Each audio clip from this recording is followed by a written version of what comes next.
वज़ीर-ए-आज़म से मुलाकात के बाद चीफ जस्टिस याहिया अफरीदी आज अपोजिशन से भी मुलाकात करेंगे। मुलाकातों से सियासी इस्तेहकाम और अदलिया पर अवामी एतमाद की बहाली में मदद मिलेगी। चीफ जस्टिस याहिया अफरीदी से सदर सुप्रीम कोर्ट बार मियां रऊफ अता की क़यादत में वकला के वफ़द की मुलाकात, अदलिया की मजमूई कारकर्दगी पर तबादला ख्याल। चीफ जस्टिस से वज़ीर-ए-आज़म की मुलाकात को सराहा। चीफ जस्टिस से हज़ारा डिवीज़न बार के वफ़द की भी मुलाकात। चीफ जस्टिस याहिया अफरीदी का इंसाफ तक रसाई के अज़्म का यादा।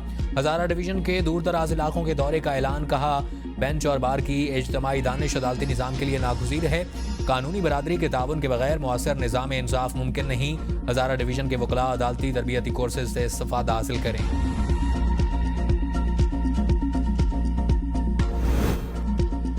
पाकिस्तान एक और मार्शल लॉ का मुतहम्मिल नहीं हो सकता। अवाम बेहतर मुस्तकबिल का मुतालबा करने के लिए हक बजानिब हैं। Chairman peoples party Bilawal Bhutto का ऑक्सफोर्ड यूनिवर्सिटी में लेक्चर। कहा बेनज़ीर भुट्टो ने 25 साल की उम्र में पाकिस्तान की सियासत में हिस्सा लिया। मेरी वालदा गैर मामूली खातून थी। बेनज़ीर भुट्टो से जो मिलता उसका अच्छा ताल्लुक कायम हो जाता। मेरी वालदा ने किसी से बदला लेना नहीं सिखाया। बेनज़ीर भुट्टो कहती थी कि जमहूरियत बेहतरीन इंतकाम है। आज पंजाब की वज़ीर आला भी एक खातून है। बेनज़ीर भुट्टो हमेशा बिला खौफ सियासत में हिस्सा लेती रही। बेनज़ीर भुट्टो की ज़िंदगी पाकिस्तान का कल बेहतर करने के लिए लगी और बेनज़ीर भुट्टो तमाम तर मुखालफत के बावजूद पाकिस्तान को आगे ले जाने के लिए सरगर्म रही। जमहूरियत के वफाद। इस्लामाबाद हाई कोर्ट में जजेस की सीनियरिटी का मामला सुप्रीम कोर्ट में चैलेंज। इस्लामाबाद हाई कोर्ट के 5 जजेस justice Mohsin Akhtar Kiani, justice Tariq Jahangiri, justice Babar Sattar, justice Sardar Ijaz Ishaq और जस्टिस इमन रिफत ने सीनियरिटी के खिलाफ रिप्रेजेंटेशन का फैसला सुप्रीम कोर्ट में चैलेंज किया। सीनियर वकला मुनीर ए मलिक और बैरिस्टर सलाहुद्दीन की खिदमात हासिल कर ली।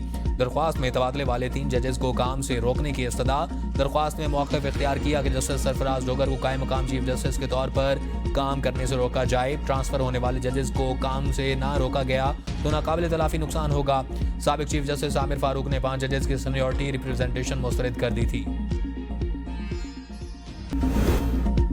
तवील खुश्क साली के बाद मुल्क के बेशतर इलाकों में बारिशें और बर्फबारी। गलियात मरी, नारान, कगान, शोगरा, दीर, आज़ाद कश्मीर और गिलगित बल्तिस्तान समेत कई इलाकों में बर्फबारी से मौसम सर्द। जाती सर्दी लौट आई। मरी में 3, अयूबिया में 6 इंच तक बर्फ। दिया मीर बाबूसर टाप, नांगा पर्वत, भुट्टोगा, नियाट, दारील, तांगीर, गोहराबाद के पहाड़ों पर वक्फे वक्फे से बर्फबारी।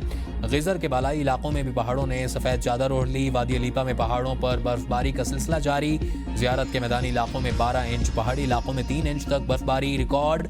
हर तरफ सफ़ेदी ही सफ़ेदी। बिजली और सुई गैस की फराहमी मुअत्तल होने पर आवाम को मुश्किलात। रावलपिंडी, इस्लामाबाद समेत पंजाब के मुख्तलिफ शहरों में वक्फे वक्फे से बारिश। पेशावर में भी मौसलाधार बारिश से मौसम सर्द। सिंध के मुख्तलिफ इलाकों में भी बारान रहमत। डैम भरने लगे। इस्लामाबाद समेत बालाई पंजाब, खैबर पख्तूनख्वा, कश्मीर और गिलगित बल्तिस्तान में अक्सर मुकामात पर मजीद बारिश और पहाड़ों पर बर्फबारी का इम्कान।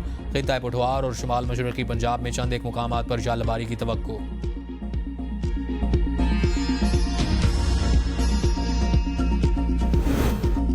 आइन के तहत आर्म्ड फोर्सेज एग्जेक्टिव के मातहत हैं। क्या एग्जेक्टिव के मातहत फोर्सेज अदालती इख्तियारात इस्तेमाल कर सकती हैं? क्या अदालतों को आज़ाद होना चाहिए या नहीं?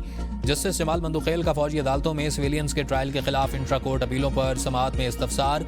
वकील उज़ैर भंडारी ने कहा कि आर्मी एक्ट का ताल्लुक सिर्फ डिसिप्लिन से है। जस्टिस अमीनुद्दीन ने कहा कि शिक सी के मुताबिक जो मुलाजमीन आते हैं वो हलफ नहीं लेते।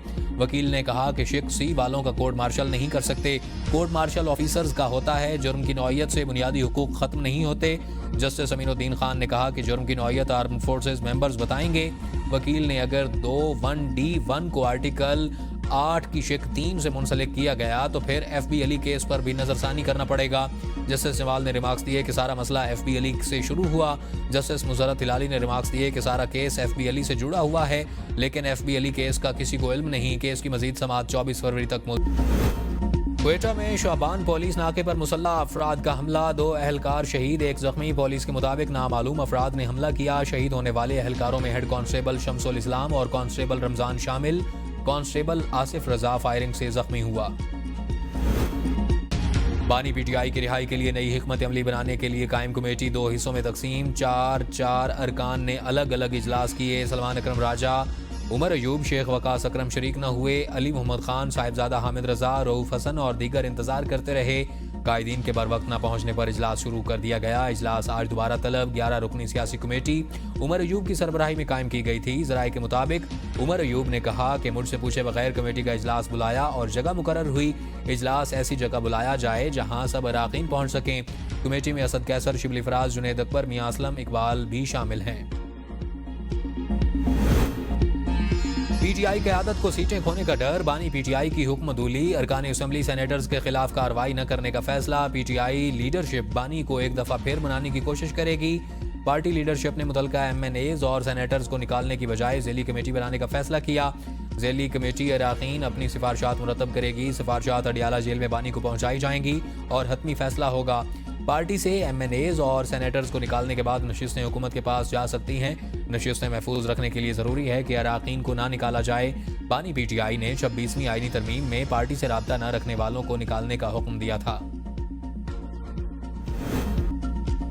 تحریک انتشار والوں کو پاکستان کی ترقی ہضم نہیں ہو رہی۔ وفاقی وزیر اطلاعات عطا تارڑ کہتے ہیں کہ یہ ٹولہ ملک دشمنی کا کوئی موقع ہاتھ سے نہیں جانے دیتا۔ پی ٹی آئی نے ملک کی سالمیت پر حملہ کیا۔ 9 مئی کو وفاقی تنصیبات پر حملہ کیا، اس کے ثبوت موجود ہیں۔ مٹھی بھر عناصر انتشار پھیلانا چاہتے ہیں۔ شرپسند عناصر کو آرمی چیف کا دورہ ہضم نہیں ہو رہا۔ منفی پروپیگنڈا کرنے والوں کے خلاف قانون حرکت میں آئے گا۔ بانی پی ٹی آئی نے اوورسیز پاکستانیوں کو زر مبادلہ نہ بھیجنے کی کال دی تھی۔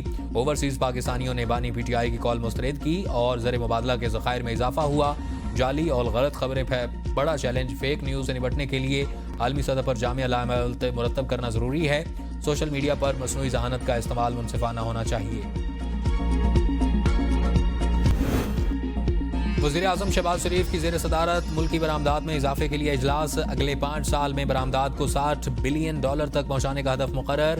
معاشی ترقی کے لیے ٹیرف نظام میں پائیدار اصلاحات متعارف کروانے کی ہدایت۔ بریفنگ میں بتایا گیا کہ ای کامرس پالیسی کابینہ کی منظوری کے لیے اگلے ماہ پیش کی جائے گی۔ پاکستانی مصنوعات کو عالمی معیار سے ہم آہنگ کرنے کے لیے نیشنل کمپلائنس سینٹر تیار ہے۔ گزشتہ 2 سالوں میں ٹیرف میں بتدریج کمی کی گئی۔ وزیراعظم نے کہا کہ ٹیرف کے نرخ کم کر کے نظام کو سادہ اور عام فہم بنایا جائے۔ صنعتی پیداواری صلاحیت بڑھانے کے لیے ٹیرف اصلاحات ضروری ہیں۔ برآمدات میں اضافے کے لیے سروسز، آئی ٹی اور زراعت پر خصوصی توجہ دی جائے۔ ایکسپورٹ ڈیولپمنٹ فنڈ کے گورننس نظام میں اصلاحات کی جائیں۔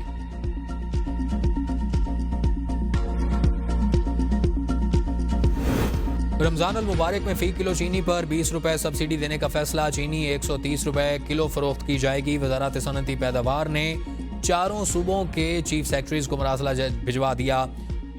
پاکستان شوگر ملز ایسوسی ایشن کو بھی چینی فی کلو 130 روپے فراہم کرنے کا مراسلہ جاری۔